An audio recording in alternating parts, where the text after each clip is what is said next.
أعوذ بالله السميع العليم من الشيطان الرجيم بسم الله الرحمن الرحيم السلام عليكم ورحمة الله وبركاته.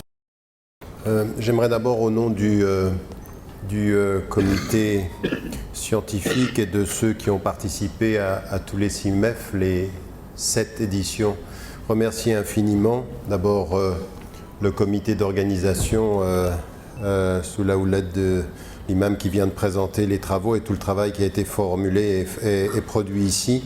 Pour remercier vous, professeur Nabaou, on se connaît depuis longtemps et c'est avec régularité que vous êtes présente et que vous participez à la réflexion, et vous, cher ambassadeur également, d'être là parmi nous et d'avoir soutenu ce travail. Nous avons toujours été dans notre travail avec le colloque international des musulmans francophones, toujours été soutenus par les autorités. Et en même temps que nous avons été soutenus par les autorités, nous avons maintenu toujours et avec détermination la volonté de l'indépendance intellectuelle, de l'indépendance politique et de l'indépendance religieuse et financière. Ce qui est important aussi, c'est être capable de parler à tous et d'être soumis à part Dieu à personne. Et donc en l'occurrence, c'est une parole libre et c'est une parole qui doit l'être. Il a été dit et répété tout au long de nos préparatifs, il a été dit et répété combien nous tenions à cela. Alors pour moi, c'est avec un plaisir particulier que je reviens ici officiellement, après une première visite que j'avais faite ici il y a plus de 30 ans. Première visite, c'était il y a 31 ans, où j'ai commencé à venir régulièrement au Sénégal, qui est un pays qui m'est cher, et une petite note particulière au moment où je prends la parole, pour saluer mon frère Babacar qui est là et avec lequel j'ai pu travailler il y a 25 ans et beaucoup d'autres que je retrouve dans la salle avec beaucoup de fraternité, en n'ayant pas non plus durant ces derniers mois été épargné par des choses que je connaissais un peu en Europe, beaucoup moins en Afrique, qui est parfois la manipulation médiatique, quand on prend une chose que vous avez dite et qu'on lui fait dire exactement le contraire de ce que vous allez voulu dire. La manipulation n'est pas simplement occidentale, elle est internationale et même africaine. Ayant dit cela, il a été rappelé, au-delà des remerciements, que nous avons eu cette édition. Alors effectivement, nous avons commencé après le CIFRAM, qui était une ancienne tradition spécifiquement en Afrique, dans la sous-région. Nous avons commencé un travail de ce colloque international des musulmans dans l'espace francophone en 2000, et j'aimerais, au moment où je prends la parole ici, rappeler à la mémoire de ceux qui ont participé notre frère Moussa Touré, rahimahullah, qui était de ceux qui avaient participé et qui nous a quittés il y a de cela quelques années, c'était très récent. Il n'est pas avec nous aujourd'hui, il a été une des chevilles ouvrières avec tant d'autres, et ça m'amène également à avoir une pensée pour le cher Fofana qui devait être parmi nous et qui est aujourd'hui malade. Donc nos invocations pour lui et nos invocations pour toutes ses sœurs et tous ses frères qui ont accompagné ce travail et qui ne sont pas parmi nous. Au cours de ces différentes rencontres de la Côte d'Ivoire, au Bénin, au Niger, au Burkina Faso, au Togo, au Mali, puis aujourd'hui au Sénégal, nous avons abordé des thèmes qui étaient importants. La particularité, et ça je tiens beaucoup à le dire, il n'a jamais été question pour le CIMEF de niveler les problèmes et de penser que nous avions tous les mêmes problèmes.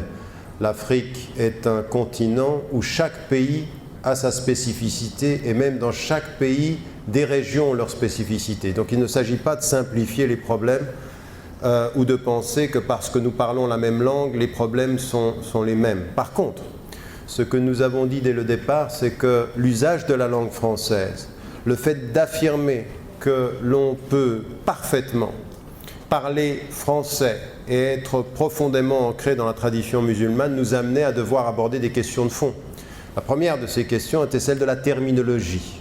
Comment traduire de l'arabe au français un certain nombre de termes, et à plus forte raison aujourd'hui quand vous voyez l'inflation terminologique où on utilise des mots toujours les mêmes pour catégoriser des personnes qui ne sont pas du tout les mêmes.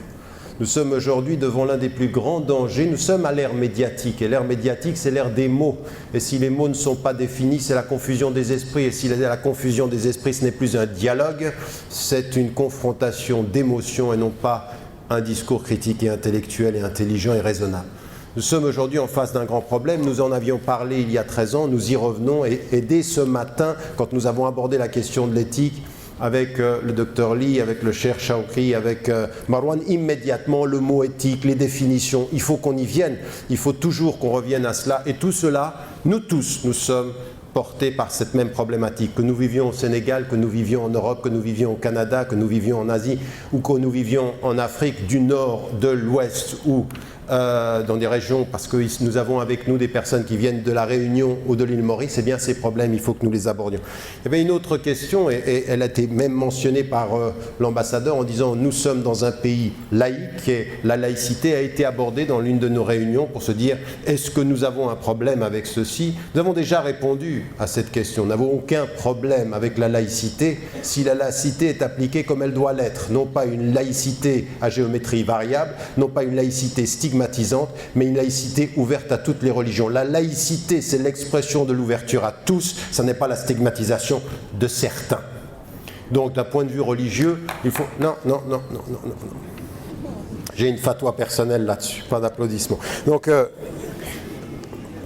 une fatwa au sens noble, définie dans le bon sens. Ah là, il va falloir me donner 3 minutes. Plutôt qu'une, parce que je venais de commencer. Donc en l'occurrence, nous avons abordé ces questions-là, et nous avons abordé aussi la question du développement et des questions qui étaient liées à nos réalités. J'aimerais mettre aussi en évidence par rapport au CIMEF, au-delà de ce que j'ai dit tout à l'heure sur la question de l'indépendance et de l'esprit critique, une chose qui me paraît déterminante aujourd'hui. Si je viens au CIMEF et si j'y participe et continue à faire tous ces voyages et à venir ici, c'est pour entendre des voix divergentes, pour entendre des voix différentes, pour que nous établissions notre unité, non pas dans l'uniformité, mais dans l'esprit critique. Et j'aimerais dire une chose, c'est que quand on voit ce qui est en train de se passer dans le monde majoritairement musulman, quand à l'heure où je vous parle, on voit ce qui est en train de se passer au Moyen-Orient, quand on voit ce qui se passe ici dans la région, et vous avez parlé du Mali, mais on peut parler de ce qui se passe à l'intérieur du Sénégal, on peut parler de ce qui se passe dans toute la sous-région. Comprendre aujourd'hui que nous ouvrons des espaces où on dialogue, où on est pour l'esprit critique, où on est pour le respect des opinions divergentes, c'est l'un des plus grands djihad de la pensée musulmane contemporaine. C'est en fait un djihad du dialogue, de la diversité, du respect mutuel. Pourquoi ? Parce que ce qui est en train de se passer sous nos yeux, c'est une formidable pression interne et externe pour nous pousser à la division, à la déstabilisation et au conflit interne. Aujourd'hui, dire que nous refusons ces conflits, que nous refusons les débats internes, que nous refusons la scission sunnite-chiite, et à l'intérieur des sunnites, ceux qui seraient soufis, ceux qui seraient traditionalistes, ceux qui seraient conservateurs, dire aujourd'hui que nous avons besoin de dialogue interne, c'est la plus grande résistance à ce que nous sommes en train de faire de nous-mêmes et dont nous sommes les premiers responsables. Les musulmanes et les musulmans sont les premiers responsables de leur propre division et de leur incapacité à s'écouter, à s'entendre et à dialoguer. C'est pas l'Occident. L'Occident n'est fort que de nos faiblesses. Il ne nous divise que parce que nous sommes divisables et il nous colonise que parce que nous sommes colonisables. Donc à partir d'un certain moment, dire au CIMEF que c'est l'espace du débat, c'est une formidable résistance. Ça, c'est un djihad. Et c'est un djihad qui est un djihad pour la paix. C'est un djihad pour la paix qui est basé sur la diversité, qui est basé sur l'écoute, qui est basé sur le respect de la diversité des opinions. Et le wasatiyya, comme il a été dit, le juste milieu n'est absolument pas un milieu ou un juste milieu où il n'y a pas d'opinions divergentes. Non, c'est un milieu ou un espace du juste milieu où on s'écoute, où on accepte les divergences d'opinions. Et ceci, il faut le faire et il faut s'y engager. Ça m'amène à dire une chose. Dans les débats qui seront les nôtres, nous allons parler de l'éthique, de la gouvernance et de la paix. Et aujourd'hui, souvent on nous présente la paix comme un de ces mots qui va être un mot qui va mettre d'accord tout le monde. Eh bien, je vais vous dire une chose, aujourd'hui nous sommes dans une formidable entreprise de radicalisation. Nous sommes dans une entreprise où on pousse certains à se radicaliser dans leurs pensées religieuses, dans leur perception des choses. Émotionnellement, on se radicalise, c'est nous. Il a été dit ceci ce matin. Mon ethnie, mon appartenance, moi, un enfermement intellectuel. on se radicalise dans nos positions religieuses. Aujourd'hui, ce que je disais en termes de résistance, c'est que ce que nous avons à faire, c'est de nous positionner dans une volonté de paix et de pacification. Mais ça veut dire quoi? Ça veut dire qu'aujourd'hui, ceux qui sont porteurs de paix dans le discours et qui acceptent la paix dans le discours critique doivent être dangereux. C'est les plus dangereux. En fait, contrairement à ce que vous croyez, les plus radicalisés ne sont pas dangereux. Les plus radicalisés, ils sont instrumentalisables. On peut les pousser, et on les pousse à travers le monde. Et on les pousse de l'intérieur parce que c'est facile de radicaliser avec l'émotion. Mais par contre, éduquer à penser, éduquer à la pacification du cœur, de soi. Parce que la gouvernance, elle n'est pas uniquement collective, la gouvernance personnelle, c'est-à-dire la maîtrise de soi. Un homme de paix peut être un homme dangereux. Vous voulez un exemple? Prenez toute l'histoire et toutes les tendances confondues. Il faut que nous apprenions à être au nom de la paix des gens qui sont dangereux pour tous ceux qui veulent la guerre, pour tous ceux qui veulent la division. Socrate appelait à la paix, on l'a condamné à mort. Jésus appelait à la paix, on l'a condamné. Vous regardez toutes les traditions, vous voulez être plus proche de nous? Gandhi, que tout le monde célèbre dans la paix, a été assassiné. Martin Luther King, qui appelait à la paix, assassiné. Malcolm X, les 2 dernières années de sa vie, appelle à la paix, assassiné. Il faut que les responsables qui sont ici et tous ceux qui participent à ce programme de pacification, vous ayez une chose qui soit tous est très importante aujourd'hui. Ce n'est pas un discours pacifique et lénifiant, nous sommes pour la paix et peace and love. Non, c'est peace and courage. Peace, c'est du courage. Aujourd'hui, il faut avoir le courage de dire que je suis pour la paix. Ça veut dire quoi? Ça veut dire que quand on entre dans la paix, dans le discours critique, il faut aujourd'hui interpeller tous les pouvoirs. Parce qu'aujourd'hui, si je dis que je suis pour la paix dans mon pays d'origine, en Égypte, il faut avoir du courage. Ah oui, il faut avoir du courage. Parce que ce qu'on vient de voir, ce à quoi on est en train d'assister, est gravissime. Et je le dis sans tourner autour du pot, devant un coup d'État où des militaires prennent le pouvoir, dire je suis pour la paix, ça veut dire contre vous, il faut avoir ce courage. Il faut l'avoir en Syrie, il faut même l'avoir ici. Et ça voudra dire quoi cette paix? Ça veut dire qu'il faut se poser la question des conditions de la paix.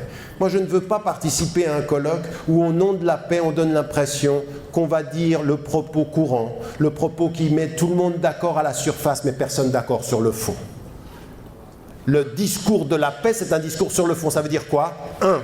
Pas de paix dans un pays s'il y a de la corruption. Il n'y en a pas de paix dans un pays où il y a de la corruption. Il n'y a pas de paix dans un pays à long terme si on ne travaille pas à la transparence et à la bonne gouvernance. C'est-à-dire la bonne gouvernance, si tu es élu, tu rends compte. Quel que soit ton titre. Tu es président, tu es premier ministre, tu es ministre, tu es ce que tu veux en fonction, mais tu restes un homme et tu rends des comptes devant l'humanité en termes d'éthique. Donc il faut de ce point de vue que nous ayons ce courage, que nous portions cette voie-là. Et ça veut dire aussi d'avoir le courage de parler de cette corruption, de parler de la pauvreté dans le pays. On vient dans un pays où il y a beaucoup de pauvreté encore. Le Sénégal n'est absolument pas protégé de la paupérisation, il faut en parler, d'un processus éducatif qui doit être réformé.